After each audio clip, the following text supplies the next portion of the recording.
नमस्कार मंडळी, मस्त अशी मेथीची भाजी बनवते. आता बघा, हे मी चिरते, ही विळी आहे, ही पारंपरिक विळी आहे आमची. जवळजवळ याला 50पेक्षा मी म्हणू शकते, तुम्ही असं म्हणू शकता की 70 ते 80 वर्ष होऊन गेलेली आहेत. ही विळी आहे, याच्यावर आम्ही चिरतो. आता खेडोगावामध्ये गावोगावी तुम्हाला विळी हा प्रकार मिळेल. तुम्ही जसं चाकू सुरी वापरता तशी ही विळी आहे. मी दाखवते तुम्हाला. बघा, हे असं आहे.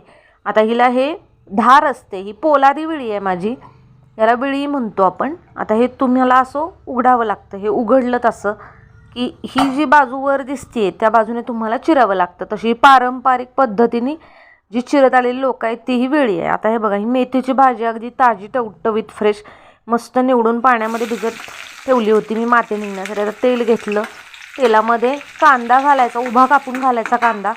आणि कांदा लसणाचीच भाजी बनवते मी फक्त, खूप छान लागते. दुसरं काही घालायचं नाही. कांदा, लसूण, हिरवी मिरची, लसूण थोडासा दुखवायचा, चेचून घ्यायचा आणि त्याच्यामध्ये मेथीची भाजी टाकायची आणि थोडंसं मीठ टाकायचं. आता एक 5 ते 10 मिनटं तुम्ही अशी परतलीत तर तुमची मस्त अशी मेथीची भाजी तयार होते आणि एक नंबर लागते.